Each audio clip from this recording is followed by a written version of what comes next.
everybody. Welcome to the 35th Annual Winter Conference, session number 4 on Saturday. This is Forest Kitchen with Kyra Kristof. So it's the place to be. There we go. NOFA Mass is strengthening our commitment to racial equity and justice by examining whiteness and dismantling systems of white supremacy that are part of many dominant systems, including our agriculture and food system. We also want to honor the indigenous and land stewards who are the original occupants of the land that we are currently living, farming, and residing. Please use this link and find the area that you farm and live and identify the original stewards of those lands.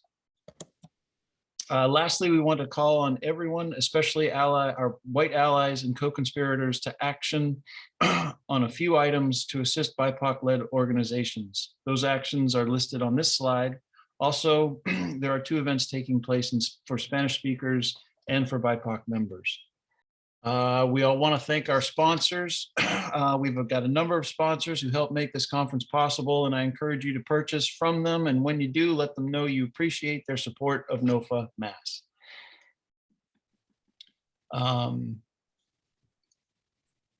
Please take a moment to check out our auction, which will be you can visit at gorallyup.com/winter auction. There's some great items in there. So please check that out and continue to help support NOFA Mass. Also take a moment to explore our virtual vendor marketplace. There's a lot of great information and some generous discounts for the conference attendees.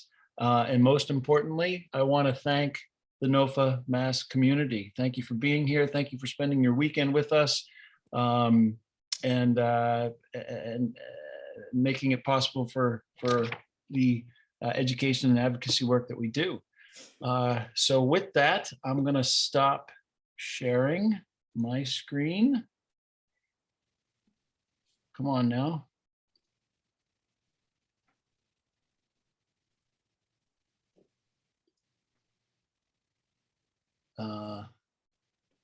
I think it's working. I'm getting it. There it is. Everybody, it seems just fine.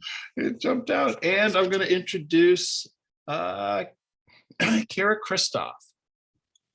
Kyra is tracking and courting an emerging cuisine at the confluence of the genius of place, wisdom of bodies, and evolutionary capacity. Through feasts and food as art, as culture change projects, she invites and supports ways of eating that simultaneously nourish the aliveness of place and self. Ladies and gentlemen, Kyra Kristof. Thank you, John. Hey, everybody. Thank you so much for coming today. We are all coming with all of the things that we've been sitting with all day. And I know that we're in sort of a structure that encourages us to all pay attention to one thing at one time. But part of the way we're going to be spending time together today is as a collective nervous system, each tuning into what's unique for us and then bringing that back together for the group. And so we're going to just have a moment for anyone who chooses to participate to just speak aloud the thing that we're bringing, the things that we're bringing, curiosities or ideas that have been with us from other sessions or how we're feeling in our bodies. And we're just going to talk them all out loud for like 15 seconds. There's going to be sound. It's going to make its own music. And it's okay that we are not all actually hearing just one thing at one time. It's the whole soundscape of all of the individual. That's what we're going for. So have at it. I am coming in with lots of curiosity, all of us all together at once. This is an unmute, we all talk at once moment. I think that might be what happens. So we can all dive in. I'm curious about how I'm connecting to All right, so we're all talking. Hi, Lisa. Hi, Amy. Hi, Russ Cohen. It's fun to find people I know on here. I want to start This is cool. I like Hi, it. I'm Carol, and I'm here. I'm for tired of sitting. It's exciting to hear all talking at once. It's been a I while. want to run out to my garden. Zoom anarchy. All right. Yes, So let's have some Zoom anarchy. we're going to have some Zoom anarchy. And so here's a little bit of why we're going to have Zoom anarchy, particularly here. So Forest Kitchen as an art project is largely about having experiential contact with plant bodies and fungal bodies and animal bodies, and being able to smell and taste and listen, and in a way where every person has an opportunity to tune in and see who they are drawn to being in relationship with, and then for us to collectively find out what meals want to emerge based on who is gathered in that moment, who is speaking to us from the place that we're gathered in, and make something that has never existed before and will never exist again. And there's a lot that happens outside of language, and there's a lot of being in our bodies and with deliciousness. And there is a lot of quiet and trust that wherever our attention takes us is exactly right, even if the places that it takes us was not expected by anybody and takes us away from the gathering of the group. So we're going to do our best to translate that. If we had been in a conference room together, instead of being out in a forested place preparing a meal together, I was planning on bringing lots of different friends from forested places for being able to smell and touch and taste.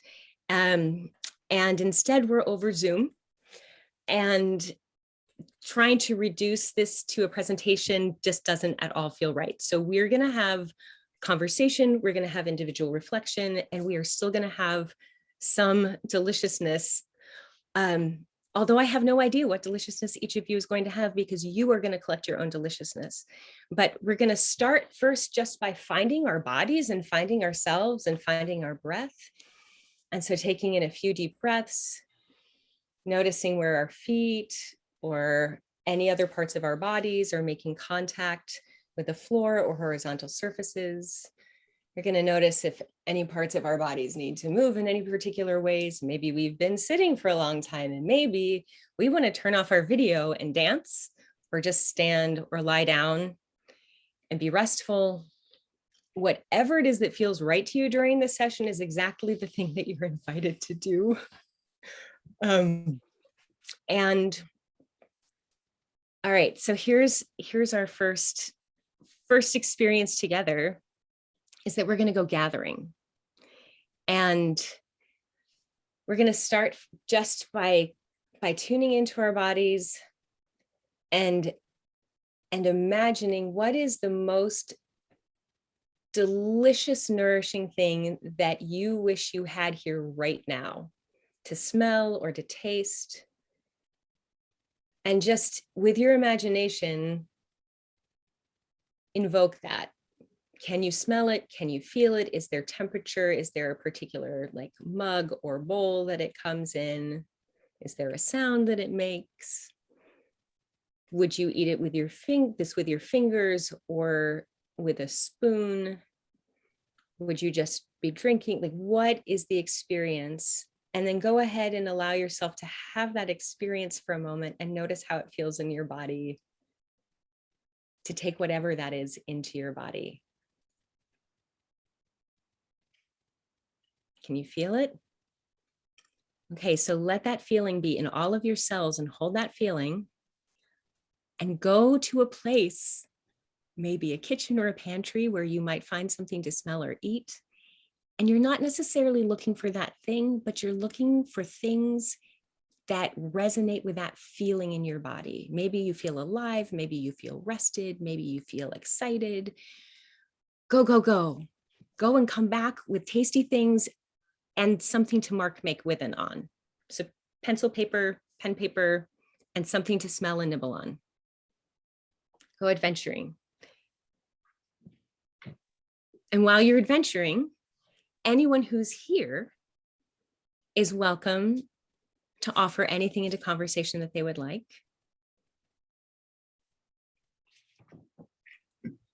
I have already gathered some things. And what my body needs right now is to stretch. So I'm going to be stretching for a few minutes while people are gathering, if they're choosing to gather.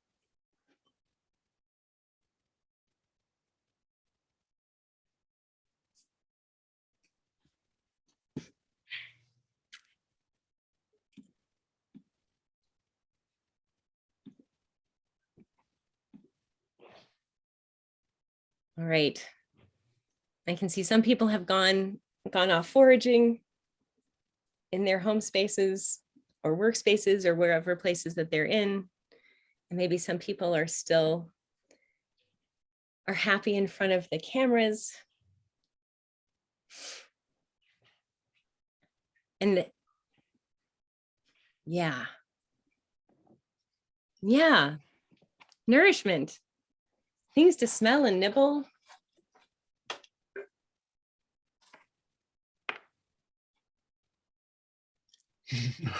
All right. And I have no idea how to gauge whether or not people are here or still out foraging. This is so exciting. Hey, Marty.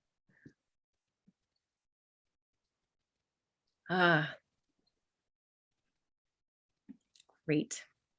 I don't know, not fair because Marty's like in his kitchen. Yeah, that's a good place to be. A kitchen is a good place to be if you want to have access. You did. He's a smart man. On. Yeah. And things and to smell. So the nourishment that I need right now actually is more aromatic. I'm not feeling hungry, but I am feeling that I'd like to smell. This is spice bush. It's just and there's the part of me that like wants to be able to pass this around so everybody can smell, and then is curious about all of the different aromas and flavors and textures that everyone else is encountering. And that actually feels like what a proper wander in a forest is, that we all go on a wander together, but each of us has our own very different experience. And our experiences are different in part because our attention is drawn in different directions, because we're all different beings and we all notice different things in different ways. And this is part of why the Zoom anarchy, I think so much of the culture that comes through school and education programs, systems in this country are to bring our shared attention to one place for an enduring period of time. And the premise here is, what if the unique thing that each of us is attending to is actually really exquisitely important, and we need to be in our divergence in order to really be in a healthy system and a really exciting way together. So I'm going to call this the beginning of our session together and just invite a few sort of ways of playing. So the first is that whatever it is that arises during this session, wherever your attention goes, like, what if that's exactly right? What if the things you end up finding as questions that are bubbling up actually aren't explicitly about food, but are about other things? Great. What if we trust our own attention and also the attention of everyone else? And if we want to share what's bubbling up, there are two ways that we can do that. So the first is just directly in the chat, which is lovely. Obviously, people are already using the chat. The other is that there is a Google Doc, and I'm going to paste it into the chat right now. And that if people have an interest in typing and want to participate in creating an emergent document as we're moving through, there are some different category headings that are in right now. You might decide that you want to put others in. Anything that you want to type or add to that document is welcome. Even if it's like very unexpected, amazing. The only request is please don't edit anything that's been added by someone else. You can add as much as you want, you can comment as much as you want, but please don't remove anything. And we are going to go on. Oh, thank you, Russ. Yes, exactly. Thank you, Russ. Russ is providing information in passing. Awesome. So collective wisdom. We're going to be surfacing a lot of collective wisdom here today. And we're going on a journey into a forest, and we're going to go into that forest through a lens of what is delicious and holding that cuisine is a cultural instrument that helps people to live in good relationship with a place. And so there are parts of the world where peoples have been in long relationship with that place, and the cuisine will tell you something about the landscape, and the landscape will also tell you something about the cuisine of that place. It has to do with a dance between people and place. And we live in a moment where there is a lot of movement and a lot of energy and a lot of change that's happening very, very rapidly. And so this question of how are we as humans in this place, in this forested bioregion of New England, dancing with all of the rapid change that is here. And we're going to explore that literally. We're also going to explore it mythically.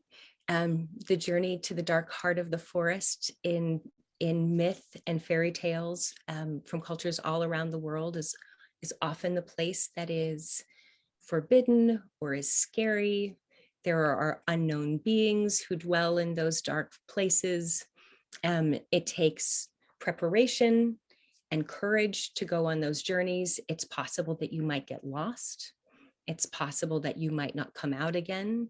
But if you do, you will emerge with something that is very much needed within your community, and you will also be changed by the experience. So today's invitation is to your mythic selves to come on a journey into the places that culture is maybe not very comfortable with, and to find the beautiful offerings of the forest and to bring them home. So I'm going to reiterate that we are in Zoom anarchy here, that you are welcome at any moment in time to unmute yourself and pop in if something bubbles up. We're having a conversation. We're discovering things in ourselves and all together.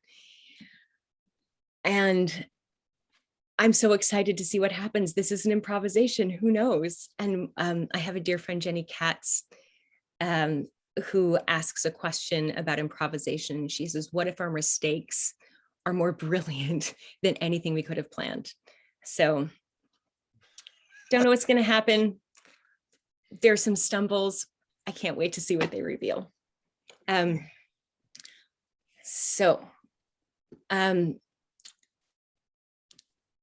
going to start with the wisdom of our bodies. And I know that I had asked everybody to close eyes and tune in, and we already did that. And then we went out and we found something, we came back, and I'm wondering about that idea of tuning to a sensation, holding that sensation, and then being able to match things to the sensation. So the difference between, like, I have this one thing and I'm trying to like literally match and replace it, versus I have a relationship and I'm trying to find something else that fits in and feels this in a similar way.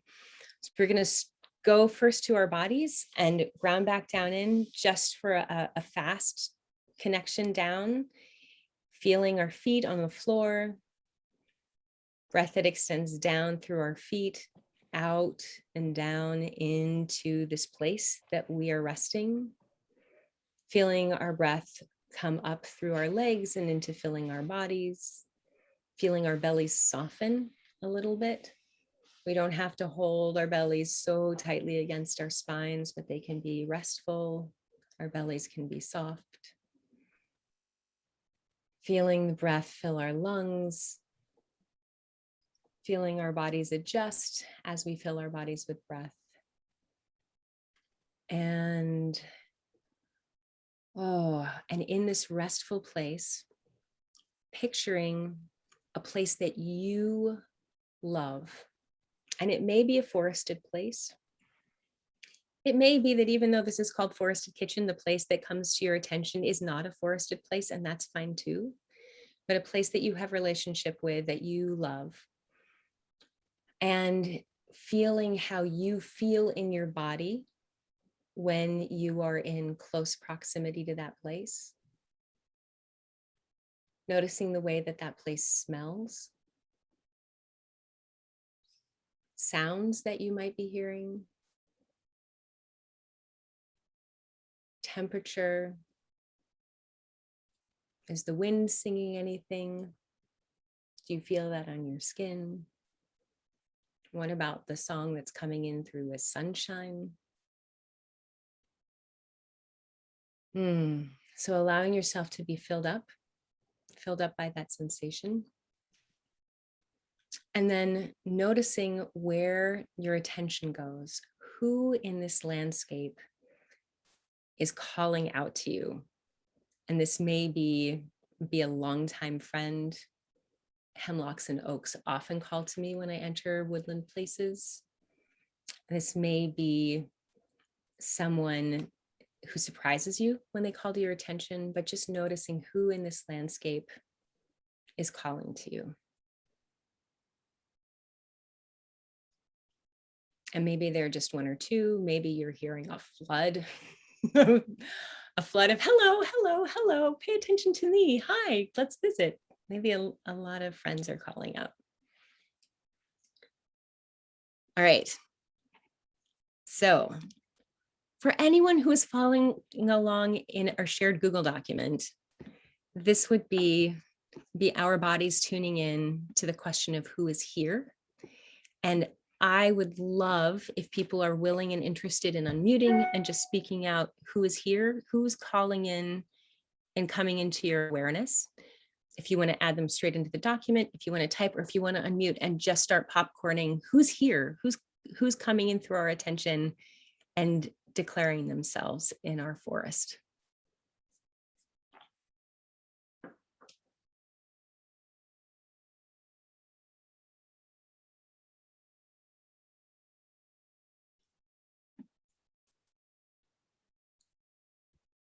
Oh, I see an anonymous dinosaur and an anonymous otter starting to type. And also, voices are so beautiful. If anybody wants to unmute and use your human voice to speak aloud, also so welcome. Black Cohosh Joe Pie.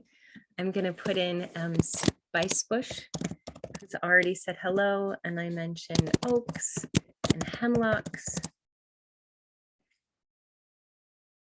Oh, more hemlock Rishi. Golden thread and songbirds and mycorrhizae fungi. Wow. Golden threads. And like lichen and turkey tail. Trying to figure out, wait, okay.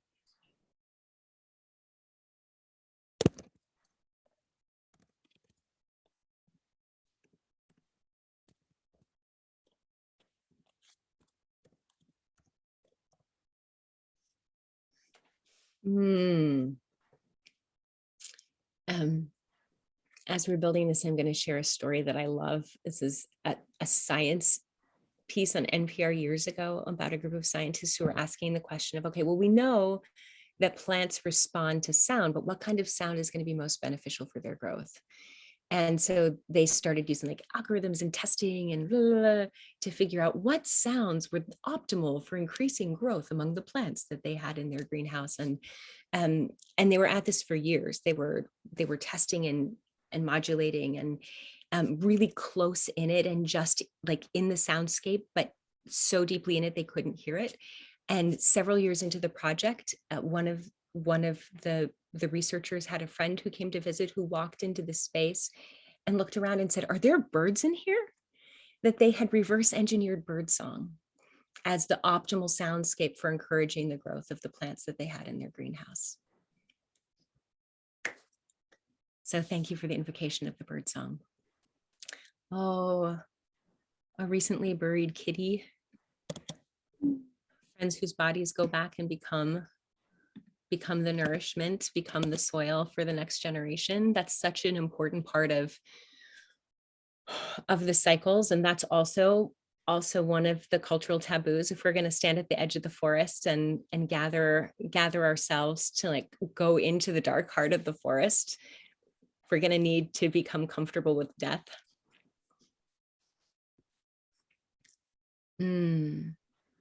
All right, I see spice bush, oaks, golden thread, songbirds, turkey tail, mycelium, hemlocks, white pine, elderberry, black cohosh, Joe Pye, hemlock and reishi, beetles and moss.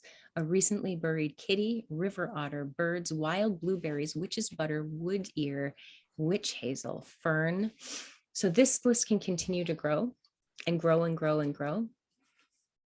And although the title of this session is Forest Kitchen,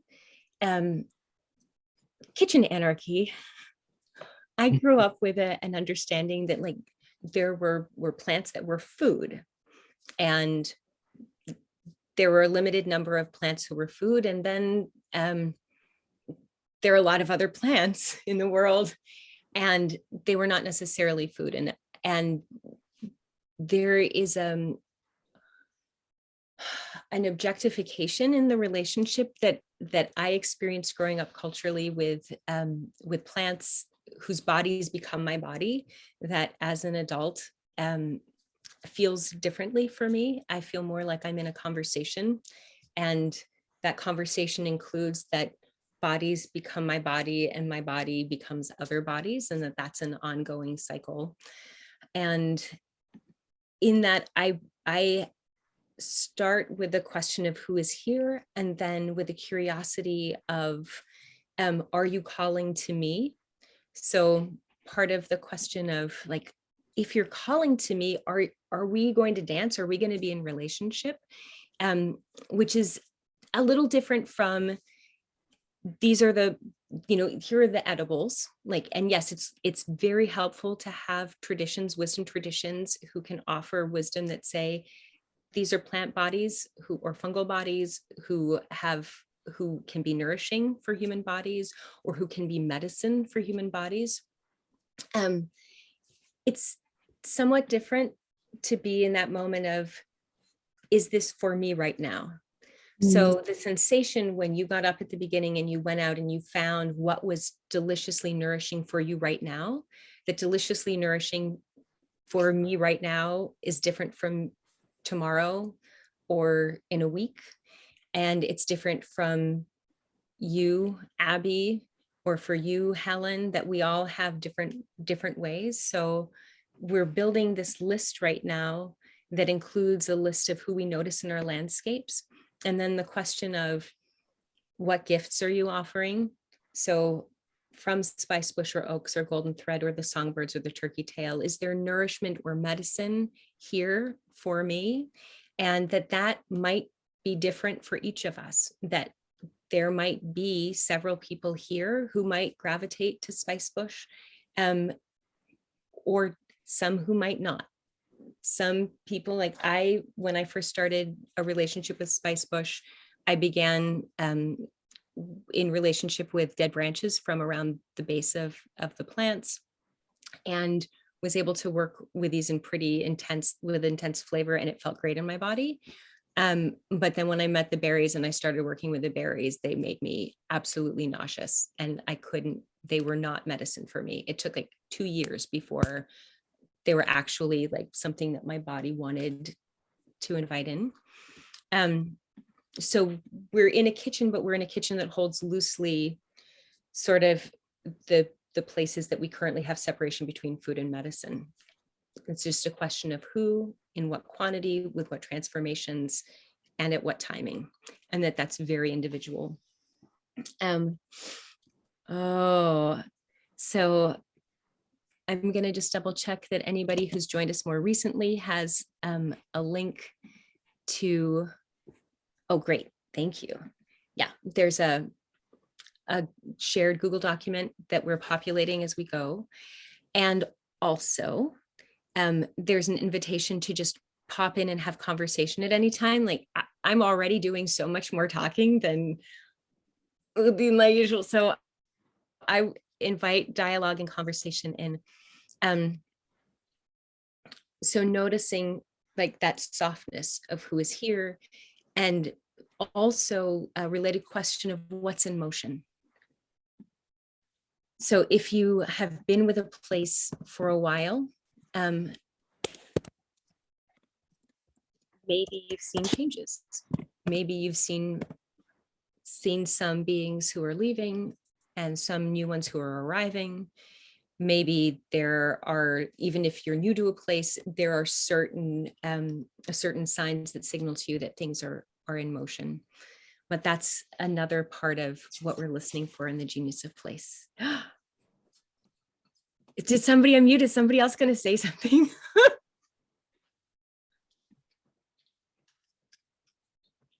I hear somebody. I know you're out there. All right. So genius of place, trusting who's there and trusting who our attention draws us to. The other piece that's so critical in this like curious wandering into an emergent cuisine actually comes from our present curiosity, but born out of our experiences. So we all come from lineages that were tied to a place at one point in time for a long time, and then likely wandered and has come to rest in a place now in this body, in this moment in time. And maybe there are foods that were passed down that come through some of those traditions, or maybe there are some that we have direct relationship with through our lives now. But what are the important foods in your life? What are the foods that when you remember them, you feel like you belong, you feel deeply loved and cared for, that you feel really enlivened by, or that fill you with phenomenal pleasure? What are some of those foods? And so there's also a place in here that's tagged as there's a header that says important foods and an invitation. I'm just moving the Speaking of Forest Fun Smells so that it lands underneath the Genius of Place header. So just whoever added that, thank you. And I'm just moving you down. Actually, maybe I'll just move the header up. That'll be the better way to do it. So I'm curious if anyone wants to speak out loud to share a story of a food that's really important in your own bodied experience.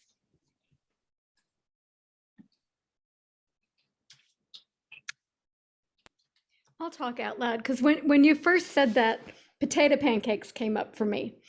And my grandmother made pancakes. Potato pancakes. It's not like a singular ingredient. It's this whole thing. My grandmother made the best potato pancakes. And when I was a kid and I'd come over to her place, she'd say, "What do you want?" And I'd say potato pancakes. And she would whip up a batch of potato pancakes. And it wasn't until I was an adult and I tried making them myself that I realized what a pain in the neck they are to make and what a mess they are, and that how much she loved me to make them. And so to me, potato pancakes mean, and they taste really good. Yeah, that's so beautiful. This whole memory of your grandmother, just when you requested them, she knew how much you loved them. And then as an adult to grow into an understanding of how deep that love is, that it wasn't as effortless as you had thought it might have been as a child. Yeah. And now when you say potato pancakes, can you like smell your grandmother in her kitchen? Yeah. And my mother, who is in her 90s now, she makes them every once in a while. But it's, to me, potato pancakes are just pure love. In addition to the deliciousness, they're just pure love. And I can, I see my grandparents' house. It's just, there's so many things tied up with that. Yeah. Yeah. This is such an important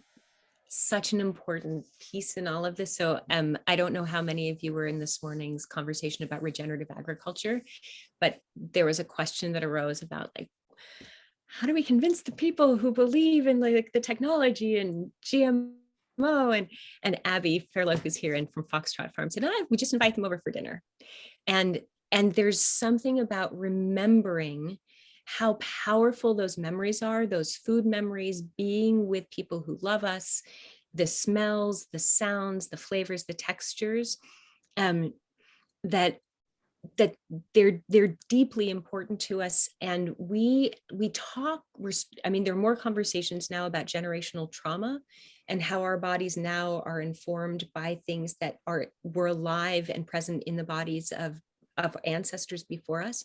We don't talk as much about the generational memory related to food that's pleasurable, that there are certain flavors and experiences that light up in memory that comes from before these bodies, that taste like home, they feel like home. And as we're having, like, we're in a conference right now that's asking about climate change resilience, in a session that's asking about, you know, a forested cuisine. Can we be in an enlivening relationship with beings of a forested place? And I'm going to turn on some light because it's getting a little dark.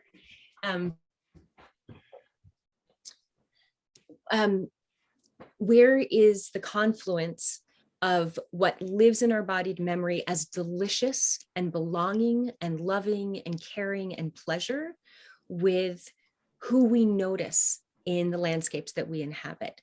Like, how might the sensation of potato pancakes and being in your grandmother's kitchen be created in collaboration with the plants of a forested place to create something totally new in your kitchen that you feed to other people and that they feel deeply loved in that experience of? And that's the invitation right now. If we want to claim the important connected relational foods from our own lives and put them together and notice who's coming into our attention, it gives us an opportunity to reimagine. And what we would be imagining together would be a feast that hasn't existed before, that might not exist again. It's uniquely of us in this moment, in this place. And I would really like to gather in such a feast with all of you. I think that there's a moment when the weather's warmer and we can be outdoors together where this literally could happen. And in this moment, it lives a little bit in our imagination, but we have a little bit of time.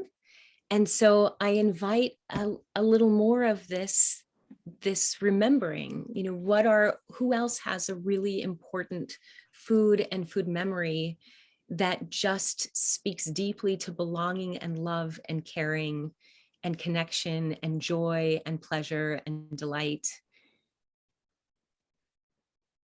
Anyone else have any?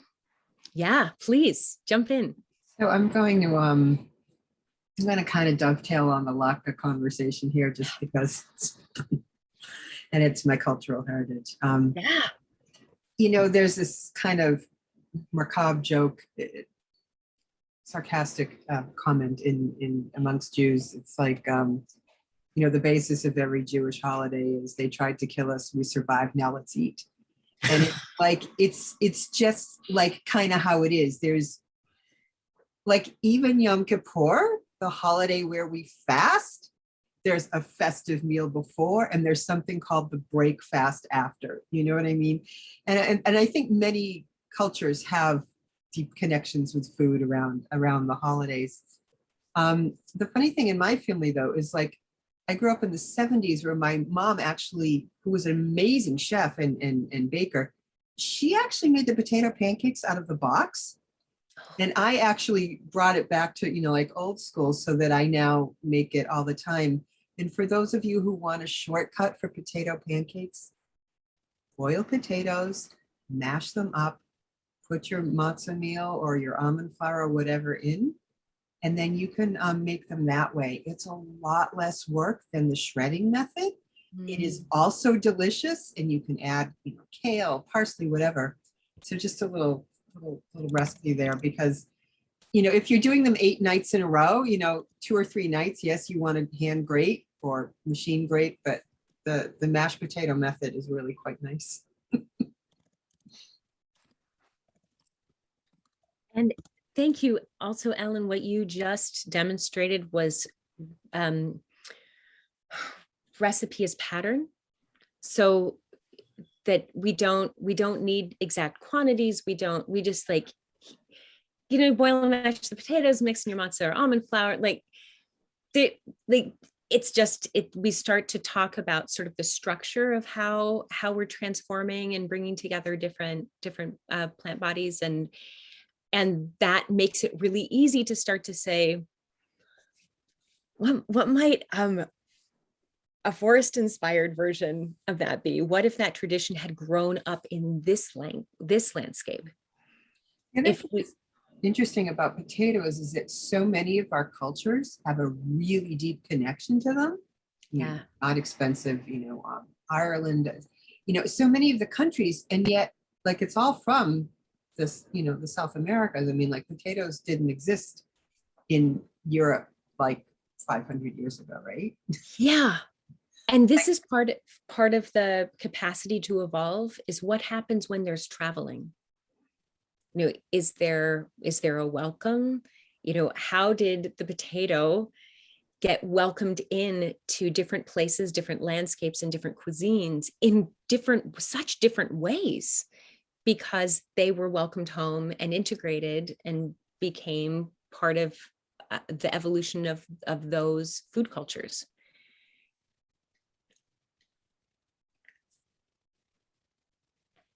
Helen, are you looking to unmute? No. Okay. Is anybody else going to jump in with a story? I'll share one that kind of ties into the last two from Amy and Ellen, talking about, memories of my grandmother as well. When I remember when I was first learning to drive and I was able to go, I was in Long Island, they lived in Queens, and I went to visit them, and my grandmother said, if I'd known you were coming, I would have made my cookies. She had her famous sugar cookies. Oh. And by the time I left, I had a whole 24 cookies to take back to Long Island. And along with that story, like most immigrant women, there were no recipes. She would take the glass, which is, if you're Jewish, the yurtzeit glass, that was the measuring cup. And she would just know how many of those go in with the flour and everything. Yeah. And my aunt one day, because there was no recipe, my aunt said, okay, make the cookies. And as she made the cookies, she said, stop. And she took out the flour and she measured the flour. And so, because with my grandmother, it was all about the feel of it. She knew how to do it by feeling it. Yeah. And just instinctually passed on from probably her mother and her mother from there. And so thank God that my aunt did that like 40 years ago, because now we have the recipe for my grandmother's cookies. And to this day, they're one of my most cherished memories, because they were just like no other sugar cookie I'd ever had. So yeah, the memories get passed on, and it's just amazing how many women know how to cook and make these meals without ever looking at a recipe. And then a lot of times they get lost and they don't get passed on to generations, unfortunately. Yeah. Yeah. Oh, does anybody else have a story? A story of an important food in your life?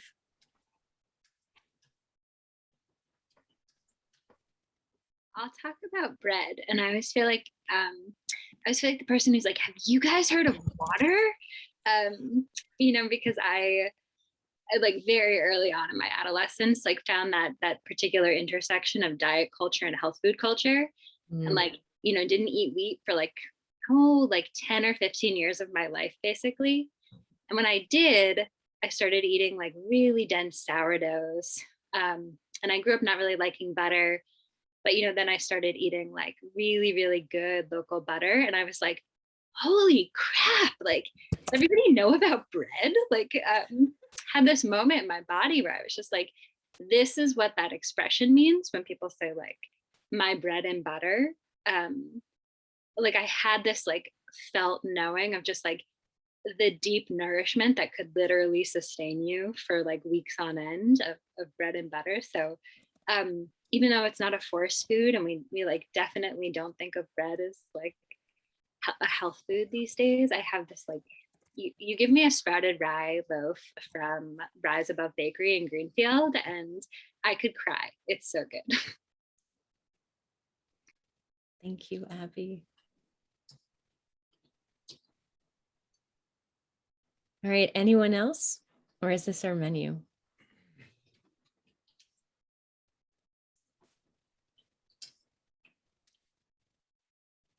I'll say real quick, it's not so much receiving the food, but this holiday season, both my boys are older. One's in college, so the typical sort of Christmas kid thing, isn't happening anymore. And it was I sort of took this holiday season more as being together and preparing foods. And so as an adult and hearing these stories of, your grandmother's making that food and you guys, receiving that gift and it being memorable, I think that your grandparents were also receiving that gift in their preparation of that food, because that's like, this was the first year for me. That was, the holiday for me was making food for my family. And so it's a two-way street. Just from a different perspective as becoming an older parent, it does go both ways, and it sort of does establish, I guess, that common, which the session that we did have this morning on the regenerative food, there was a lot of talk about the commons and how do we reestablish the commons. I think is kind of what we're all trying to do in a world that the commons is kind of going to the wayside, whether it's political or social. So food for everyone, whether you're receiving the food or preparing the food or growing the food, it's a very important core to establish that commons. Thank you, John. All right.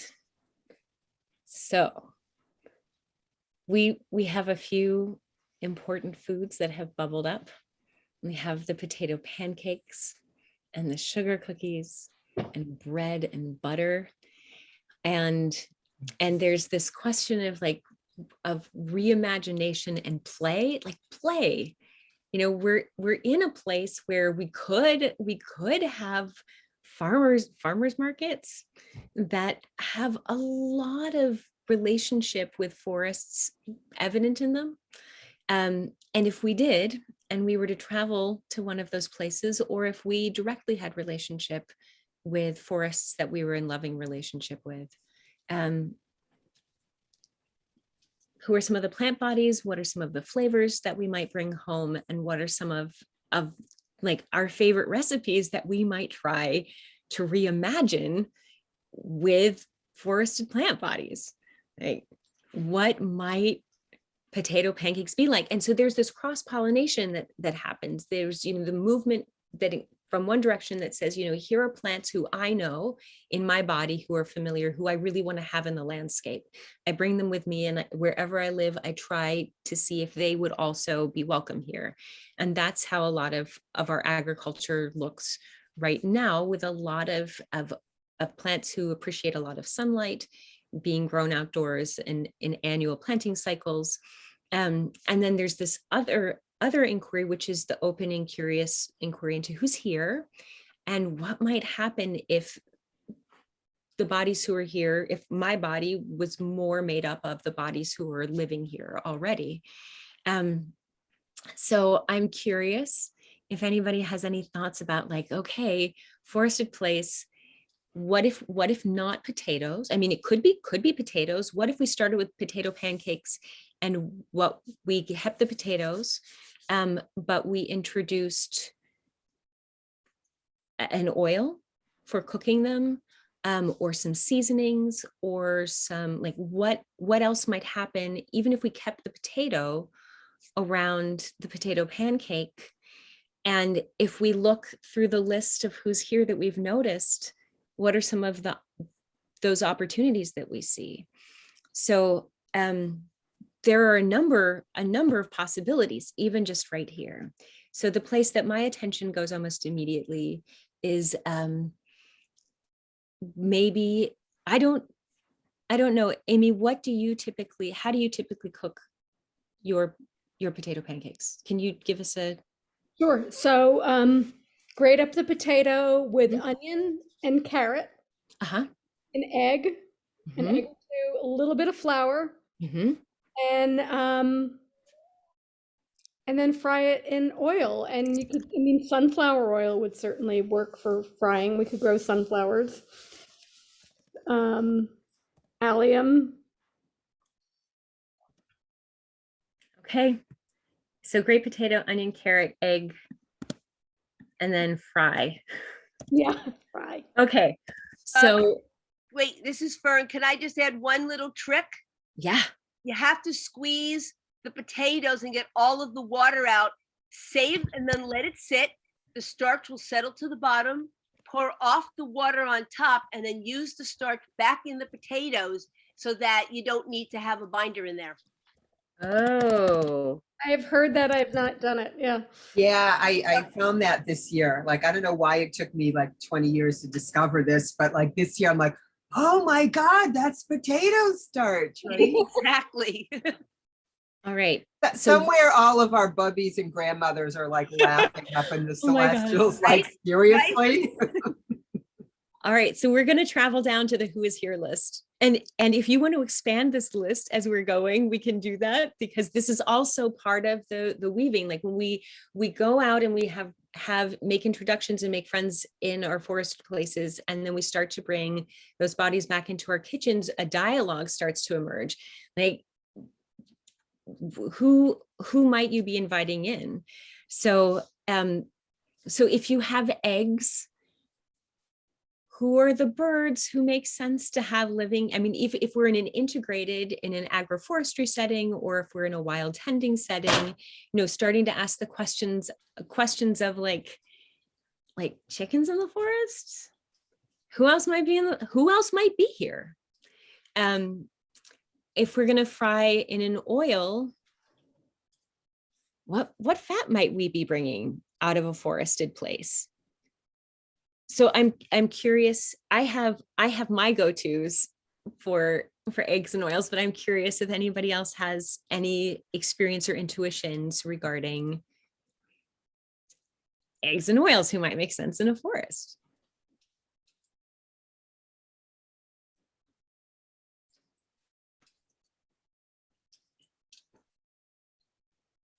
All right. I'm going to go ahead and offer some possibilities, and I'm going to put them immediately for anybody who's following along in the document below the important foods. So I'm going to start creating some categories, like fats as a category. So in the list from below that we developed, our who is here list includes oaks, and also we started off, Russ, you were cracking hickory. So both hickory and oak offer nuts who can be pressed to create oils that we might not choose to be to cook with them with the same extravagance as we might a sunflower oil, because they might not be as common, but they both offer pressed nut oils are a possibility. Certainly, oils that come from rendered animal fats become a possibility, but those would be possibilities for variation. So I'm just going to make a few notes. So nut oils, hickory, acorn, also black walnut, and animal fats. I think the question of eggs starts to feel kind of fun, because like just even to be asking the question, like we have the ubiquitousness of chickens as a source of eggs, but what happens when we start to ask other questions? And then as we start to ask other questions, this starts to lead us to the question of like, well, how do we access that? It's like, is there anybody in our community who's paying attention in that direction? Are there, like, is there any processing that's needed? What's involved? So even if we take just the potato pancake recipe and just the plants that we've been noticing, we can end up pretty quickly in a conversation about food system infrastructure and relationships, and be in a food systems conversation that starts to look at questions that are different from the questions that are happening when our conversations are rooted in an expectation of an annual open field agriculture, which is where a lot of those conversations are based right now. And this is the part of the invitation of Forest Kitchen as an art and play project is to travel some of these pathways and to start to see where they lead us. Because we also pretty quickly end up in solidarity economy conversations and a lot of other broader conversations as well. Hey, Marty. So I'm going to offer that if I were Amy, if you and I were going to have a meal together and I wanted to say, Amy, I heard you and I heard your story about how much you love your grandmother, and I were to bring some ingredients over for us to play with in your kitchen, and maybe there's music that you would want to play that helps us invoke the feeling of having her around, or maybe there are certain objects or a certain way that you might, like, I have no idea what you might invite in so that we could feel your grandmother with us in the kitchen. I might bring chestnuts that we would steam. That chestnuts have a carbohydrate primarily, and that they will mash, or you can grate them, but if they have too much heat and moisture applied, they do the same thing that potatoes do. They really start to fall apart. But I would guess that we could probably find what would be like the magic amount of pre-cooking to get them to a place where we could crumble them and they would have the texture that we would want. And I would imagine that we would find alliums, that we could find some forested alliums or edge of forest alliums who would stand in beautifully for onions. And certainly there are carrots in some of those edge places as well. And egg wise, I'm still curious to see if anybody wants to nominate an egg. I will say that I do a lot of cooking with duck and turkey eggs. And obviously there's like a difference between being in a relationship where animals are really integrated into a landscape and that we're collecting eggs, but there's no reason that we couldn't have pastured birds in a forested environment who are laying eggs that are collected. That's certainly not unreasonable. And then depending upon the direction that you would want to spice, I could imagine like maybe a little bit of spice bush in lieu of pepper, and maybe a little bit of a tiny little bit of redbud blossom if the season was right, for a little bit of sour, or maybe some finely minced white pine, but that we could work through even just the who is here list that we've developed, and probably come up with a pretty interesting variation on a theme, and see if we're able to infuse it with the same sensation that came through your and it would be a different dish altogether. But again, like how we become creative by weaving together the food traditions and the foods that have such emotional connection for us with the possibilities of play that are invited in by the places that we inhabit, bring them together and start to discover flavors and foods that we've not experienced before. And in that also start to ask the questions of like, does this make sense? So Abby, you invoked bread and butter. And I will say that like butter is a huge question for me in days when I go down this particular pathway, because I I have a body that comes from bodies with long traditions of being in relationships with cows and dairy and butter. And my body knows that. And my body loves butter fat. And also I live in a place where like a cow makes zero sense in the landscape that I inhabit right now. And so there's like the question that gets in that I invite myself into, like, is there a reconciliation there? Where does that bring my attention? Do I have relationship with people who live in a place where cows do make sense and I have butter from there? Do I imagine like, would my presence in a landscape and a love of butter invite goats into the landscape? But we start to go down these other questioning pathways. And again, the possibilities that go with them. All right. I'm going to just pause for a moment to ask if there are any questions that are bubbling up. And if you have a question, you can just unmute and ask your question. Flax eggs, yes. Sea salt from kelp or the ocean, yes. Yeah, I was going to say that. I keep thinking, there's it's not a growing, but when you harvest from the ocean, it's, I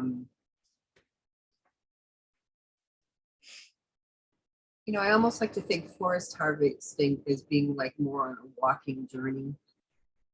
But if one is foraging from the ocean, certainly you can go anywhere along the coast, but you want to find a place that's not polluted, but it's a little bit more like, I'm just thinking of the people in France who more like farm the salt, Yeah. So it's a little close to a more consistent harvest in the same place, whereas the forest journey can be like, yes, it can be that, but I think of it more as a journey through a place, and there's many places one can go to get. Mm-hmm. So I just added under the important foods, I've started tracking categories. So fats, salts. So where do we get minerals in our diet? And a relationship. So you're pointing out that a relationship with the coastal communities becomes really important. And I think I want to just also call forward the distinction between like straight out foraging, which is, I've encountered it, is like going into places and harvesting and leaving, versus being in relationship with places, that there is a role for human beings in enlivened and very alive landscapes that's active. And it's different from some of the cultivation practices where all of the plants that we have relationship with have been introduced by the people, and maybe require a lot of alterations to context in order for those plants to be able to live there. There's an element of like curiosity and trust and being in relationship, but there is certainly a role for humans in enlivening and enlivening wooded landscapes. And one of those roles can be just in introducing a greater diversity of who is able to live there, introducing seeds, introducing seedlings, and not in the way where, I have a different experience when I'm out in a place where I know that there's sometimes language of wild that's used, but I try to hold a perspective of sovereignty and community. Like the place that I inhabit, the beings who are here are not here because I have forced or asked them to be here. They're here and they already have complex relationships between them, and I'm showing up, and my presence here means that the community could look different, that I might bring in other seeds and other plants who I'm curious about whether or not those other plants might be good community members. That was a tangent. I'm going to bring it back around to salt, which is that that through riverways, those river arteries used to be, before dams, vital ways that minerals moved between oceans and inland, that there were fish bodies who would be swimming upstream that would be eaten by animals, and then those bodies would decompose in soils or would be released as scat back into the soils.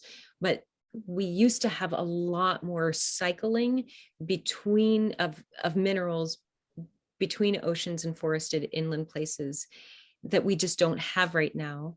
And there are ways that as humans that we can be involved to help help bring those cycles back into being for our own bodies. This question of like, how do we have good ally relationships with coastal places? What are our relationships with plants who grow in salt waters, and what role do those have in our diet? What about plants who in their place in the landscape bring up minerals from deeper layers of soil, or just attending to like the importance of having lichen, even though it's a slow and long time process. I think if we don't have the lichens breaking down the rock faces into the minerals that move into the soils, like all of those processes are important. So forests, like attending to the conditions that are for the well-being of lichen is an important part of attending to the well-being of forest, even if we're not eating the lichen, but just keeping those cycles alive. But there are a lot of deep greens that can be part of bringing minerals into our bodies, and also in ways that are harvested that are respectful and caring for trees. There are barks that also can give us access to minerals that we might not otherwise have in our diets. So paying attention to the body parts also makes a difference too.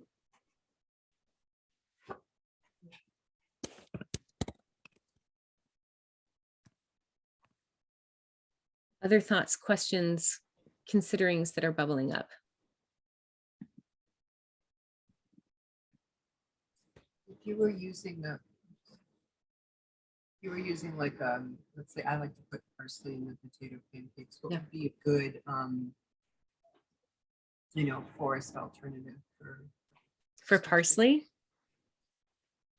And I invite anybody on this call to pop in with ideas about who might be a good forest alternative for parsley. So one way to answer that question would be to ask to follow the thread of botanical family. Like, who is parsley related to? Are they present? What effect on structure and function in body do they have? Can I eat them in a lot of quantity or not? So this starts to get in into the question of plants who have been outside of cultivation. Like, generally we can like go to a grocery store, and any of the plants who are there we can eat in pretty large quantity and not have too much concern about what effect that may have in our body. And out in a landscape where we're encountering plants who haven't had that long-standing relationship with people, like we might want to take them into our bodies in smaller quantities because they'll move things in our bodies and might be thought of as medicinal.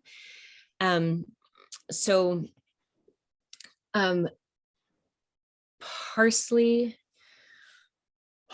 I'm going to say something and I almost actually no, I don't want to say it because then that starts to get into some more of the medicine. I would personally use a woodland goldenrod in lieu of parsley. That's the direction that I would go. And I'm thinking also about like the other thing. So botanical family, but then the other thing is the flavor profile and the sensation, sort of like the energetic that you get from the parsley when you eat the parsley. And I'm curious if there are any plants who are coming to mind for you as you're asking that question. I'm just thinking like fresh, parsley is really fresh. There's a bit of glitter.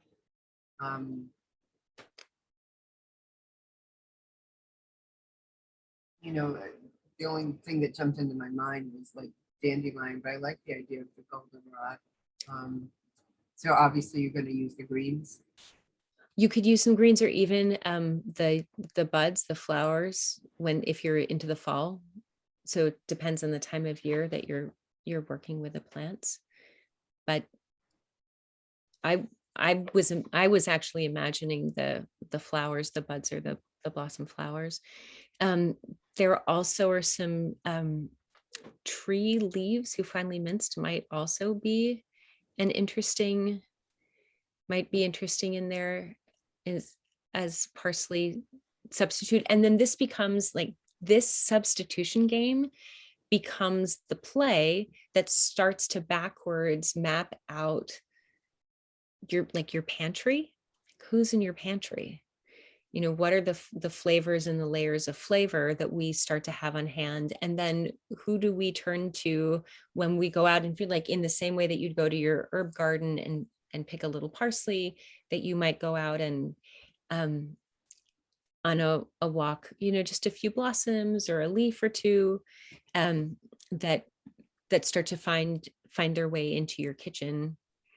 You start to play and you start to discover some new flavors. And which tree leaves would you use?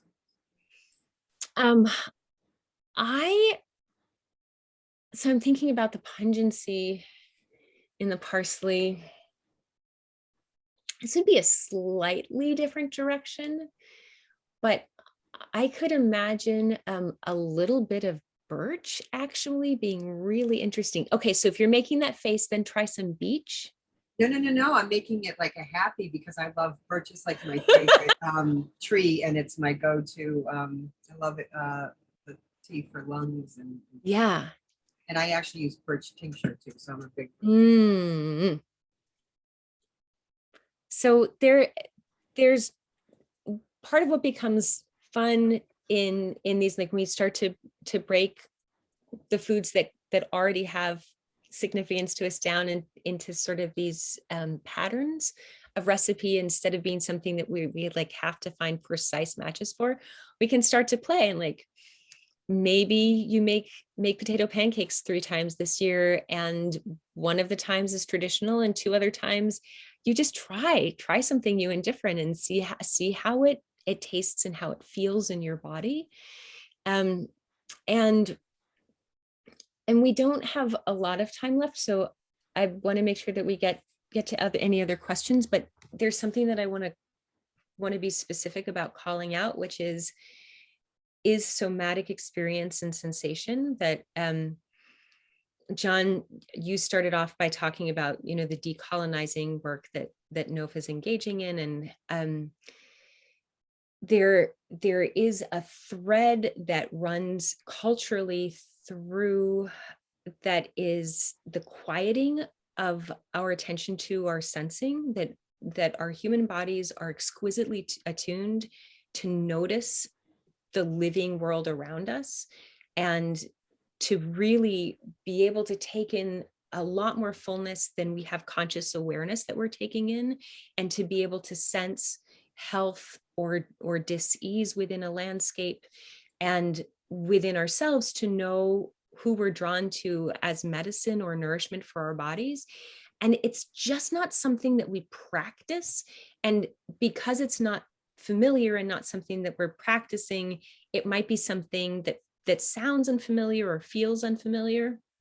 But coming back into contact with, you know, becoming acquainted with a sensation of, that is actually the thing that I want to put into my body right now. Like, that is actually the flavor or the smell. This is the being who's calling me in. Really paying attention to when your body says yes, or when your body says not so much, is an important part of how we come into relationships with place, that can really be relational, to get back in touch with the ways that we sense what we're being called to and how we're being called in. And I invite that remembering and that journey of remembering in whatever ways feels approachable, but that feels like one of the big places that, you know, honoring the beings who are here and finding our own ways to be in direct relationship and communication with them. I see a question: who doesn't love crab apples? Crab apples.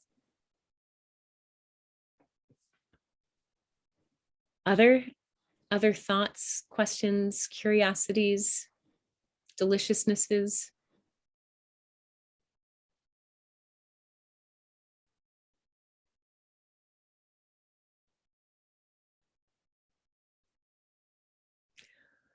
Oh, all right. We've got a few minutes left.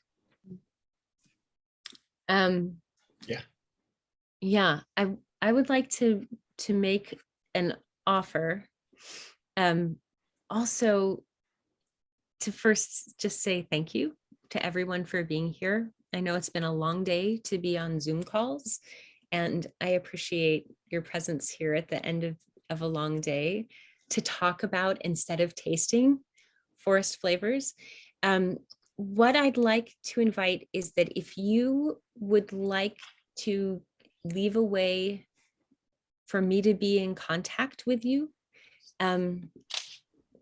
that I would be delighted to follow up in 3 possible ways. The first is that if you are interested and would like any resource materials around the pantry that I'm working from, and just to see and to be able to know that those resources are available, I would be happy to share those. If there is a particular flavor or being that you have a lot of curiosity around, I would be delighted to actually send you some of that one in order to taste and play with in your kitchen. And then the third offer is that if you're interested in warmer weather, coming to a feast, there will be feasting this summer, and would be delighted to have you come and join as co-creators or guests at such a gathering.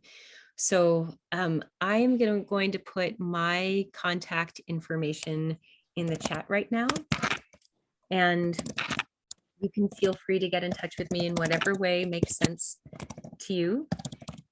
And just let me know that we encountered one another at NOFA Mass, and where your curiosity is leading you, and how, oh, white pine, moss, and fern recipes.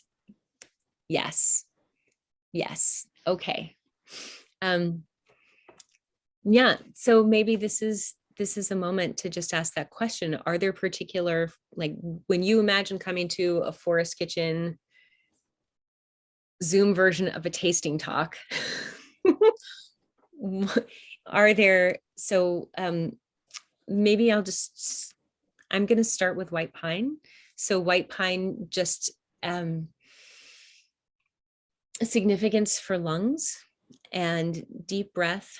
And we all could use lung medicine right now, not just COVID, but also for all of the grief that needs to move through our bodies and through our landscapes. But white pine also is a tremendous source of vitamin C, but only if heat isn't applied to their leaves. So one of my favorite ways to work with white pine is in honey as an extraction. That honey with any botanicals will help draw out a lot of the flavor and the medicinal properties of the plant, because honey works as a desiccant, but it doesn't require the addition of heat. So if you finely chop or you grind white pine or any evergreen into honey, you can have, and then store in a cool space or a refrigerator. You can just pull that out and work it in any place that you'd like that flavor or that medicine, and you'll get the brightness and some of the citrus, but also the beautiful resinous qualities that come with pine. And that can be mixed into warm water to make a tea, or can be added in, like if you have salad dressings, or any places that you would want sweet, but you also want that flavor. That's a really versatile. And I know a lot of people who will pair white pine with vinegar for a similar room temperature inviting of the medicine and the flavor in, but in the vinegar, the flavor is more altered.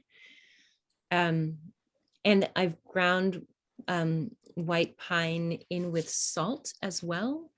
And that is beautiful, but does not last for very long, but that can be another really gorgeous way of adding flavor in. But oh, honeys and tree waters. But final thought, just when I'm roasting or baking or stewing or souping, like there is a lot of white pine that comes down as wind and stormfall, especially in sort of like fall and winter season. And that's generally when I'll gather small branches who've naturally fallen. And then I add them voluptuously to anything that's being baked or cooked with some moisture as well. Kyra, I just posted, what are the proportions of like pine to honey or pine to vinegar? So you can't go wrong. I think that this is the place of like all of like our grandmothers, our babas, our abuelas, all added it in different ways and like found what worked for them. In my kitchen, I put in so much plant and a little bit of honey, and I walk away for a few hours and the plants start to like diminish in size, and then I add in more plants, and I continue to do that. And I will also say that I have a refrigerator that's dedicated to botanical honeys because I work with botanical honeys so much, and I feel comfortable having that ratio of like tremendous amount of botanical to honey, because I'm not asking them to be to be at room temperature for a long time. And also because I really want the medicine and the flavor of the plants. So I would say that, Abby, do you have a rule of thumb for volume with like, what I find typically is that if you loosely put plants into a jar and then you cover them with honey, that you end up with a good proportion, because the water will extract out and the plant matter will sink down, and you'll end up like, I fill a jar with lilacs, and at the end of like, I'll have a pint jar with this like little half-inch of lilacs floating at the top, because so much of their mass ends up in the honey itself. But play, this is the play invitation. Other questions?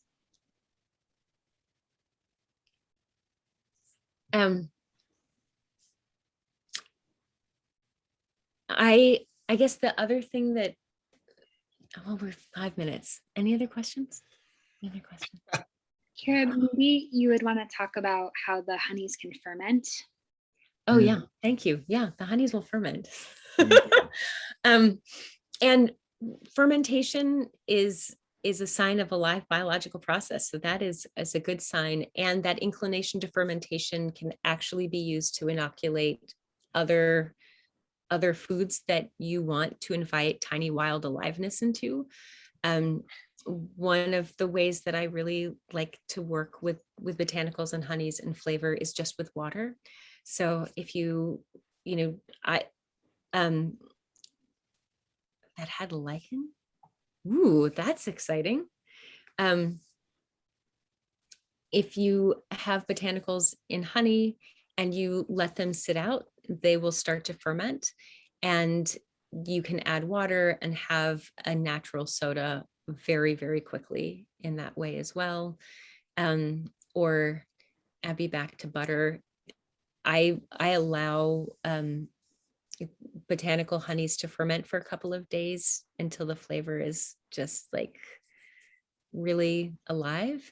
And then that's when I get out the butter and I mash them together. And I have a kiddo who thinks that's what frosting is. and the cakes that we make fermented chestnut sourdough cakes. They're chestnut flour, they're naturally fermented, they don't have any other leavening agent in them. And then we do have butter, but they're like hemlock honey butter frosted fermented chestnut cakes. And I hope to have an opportunity to see you and to feed you and to share in culinary delight making with you. And just please feel free to be in touch if you'd like to have any follow-on conversation or play in a kitchen outdoors together when the weather's a little warmer. Or if you have any other questions, the Forest Kitchen as an art project is, there's a pantry that's held as a commons that travels to different landscapes so that we can taste the fullness of how we might be eating from those places. And if you are interested in collaboration or play, or you know anyone who is playing in forests in creative and exciting ways and would like to suggest that we get in touch,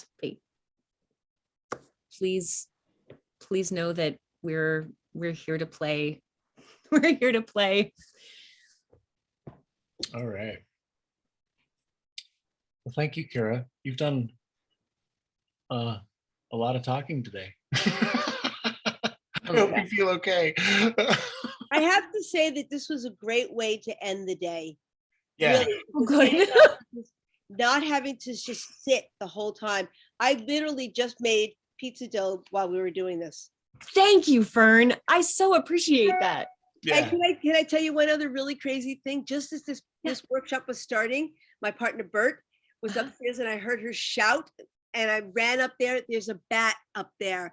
And she, being the rock star that she is in our old farmhouse, took a colander, hooked the broom through the colander, trapped it, and then took an old Lawrence Welk album and stuck it in and threw it outside. So we were totally in nature and the dogs were freaking out. I'm telling you, That's awesome. So it's been fun. For those of you who don't remember Lawrence Welk, that's what makes it even funnier. Right, exactly. Well, I'm a DJ. I have a big album collection. She just grabbed And a one, and a two. But I also One want to minute. say thank you, Kyra. I didn't say anything or much, but it was a very good way to wind down the day and just ponder and take in all this stuff. And I kept noticing very few of us were actually talking, but we were here with you trying to imagine, and just maybe personally me not coming up with a lot, but we were here with you. So thank you. Thank you so much for saying that. I hope that you will continue to imagine, because our regional food system needs a lot of making believe right now. We need to believe that we can be in good relationships with our places, where we can be in like deeply loving, relationship is the word that just keeps coming up. And having the courage and the creativity to step outside of the things that are familiar and are comfortable is really an important part of that. And I believe that there is a way that the very things that we love can be the things that help us imagine our way to something that could be pretty radically different from the ways that we're eating right now. Yeah. And what you did do, again, I feel like we all maybe didn't get as engaged as you hoped, but I at least, it was hard for me to, all the information that was coming through, I was smelling. Oh, So. John, that's amazing. Yeah, it was more of that for me. So you got us into the forest today, which was great. And I smelt and I tasted and I felt. So thank you for getting me out of this chair and away from this monitor Oh man. for an hour and a half while I walk through the warm forest. And can I add, hear your word love.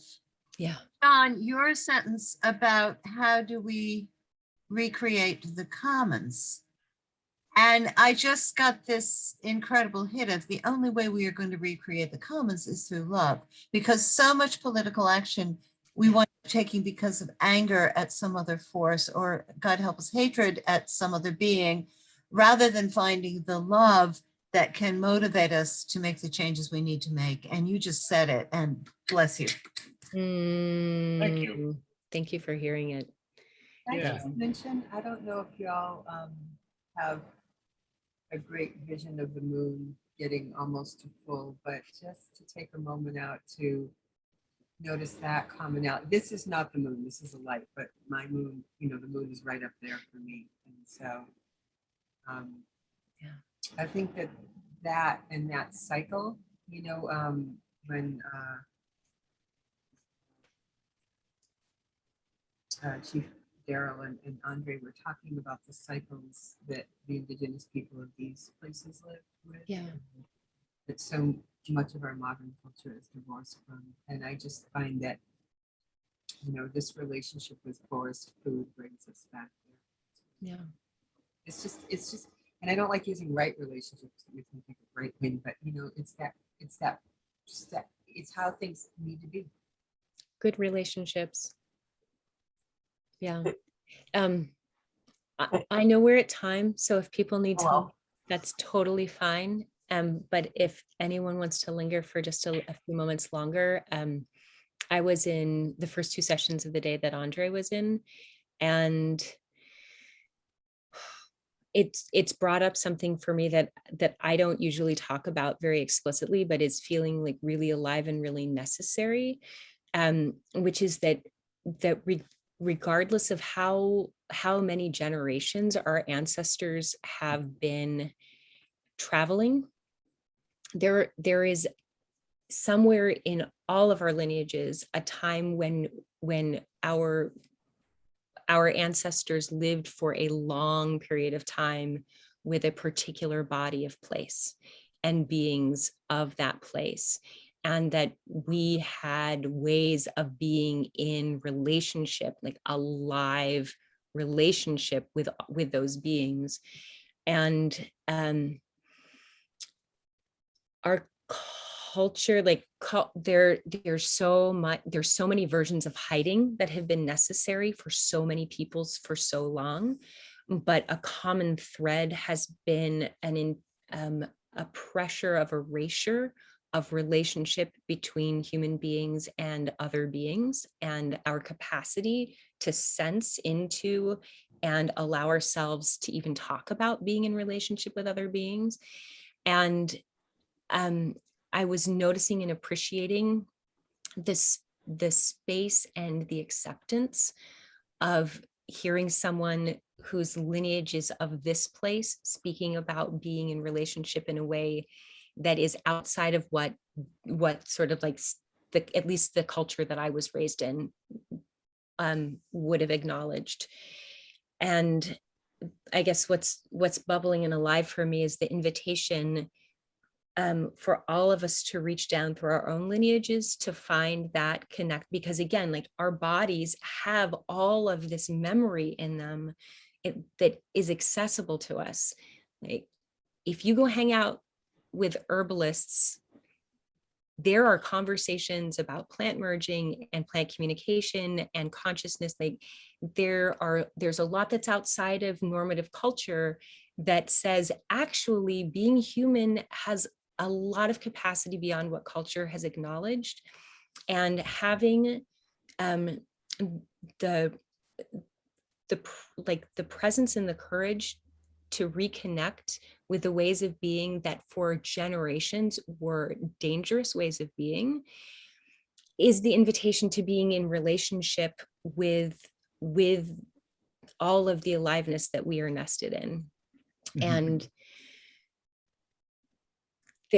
I guess that's just the thing that I want to say, that just like, you know, we had some Zoom anarchy, but also like, how is it to be human anarchy?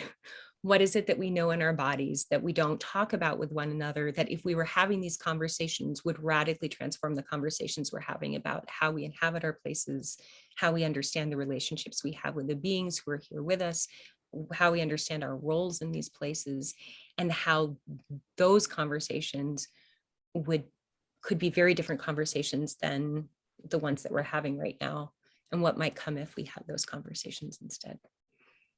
So if anybody wants to have those conversations, you've got my number. Okay, I will definitely be in touch. I've been helping at this place in North Andover that's 38 acres, and they're all about this. And the chef really wants to increase on the foraging. This place used to be a farm a long time ago. Then it was bought by, you know, a gazillionaire. And years ago, they took a decent section of it and created what's called a giving garden.